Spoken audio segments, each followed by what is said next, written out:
Right, wrap your head around this number, $50 billion. That's the value of the bond that is being discussed by government. They say they are yet to firm up their plans to issue their century bond for $50 billion. It's aimed at boosting development in Ghana. President Akufo-Addo gave a hint of it about floating this bond during a state visit to China over the weekend. Now, the bond is said to be the biggest single loan contracted in Ghana's history. Information Minister Kojo Oppong-Nkrumah says it's a strategic decision to ensure the servicing of the country's expensive short-term loans. Now, he spoke on the Super Morning Show and had this to share. Ghana's cooperation with China. But before I bring you that question, this issue that we saw on one of the front pages this morning of a possible 50 billion bond being issued for a century, what can you tell us about that?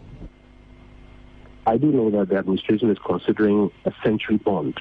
At the ticket size of that bond and timelines for issuance, again, there are conversations we'll go through, but it is important. And if you look at the global financial markets all over the world, you are finding two things. Countries are improving on their domestic resource, like we are doing in Ghana, improving on our domestic resource year to year. If you look at 2017, if you look at 2018.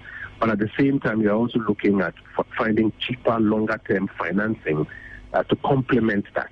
And a century bond, as has been done in other parts of the world, is a good opening. It helps you to refinance some of your short-term expensive instruments and gives you more fiscal space and gives you more resources to stretch over a period and to deliver more value. So yes, the administration is considering a century bond, and I'm sure that in terms of ticket size and timelines for issuance, again, when we conclude on that, we'll have an opportunity to discuss.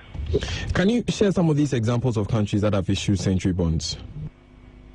I think, for example, Argentina also, one of the North American or South American countries, for example, has done a good job actually issuing a century bond at good rates, help them to refinance some of the items of their books, and also give them some more resources to surge forward in meeting some of the needs that they have as a country. But as I mentioned, once that consideration is completed, we'll have an opportunity to get into details of how we would like to do ours. Okay, I just have in front of me a Bloomberg report which is headline. Remember Argentina's century bond? It just hit a record low.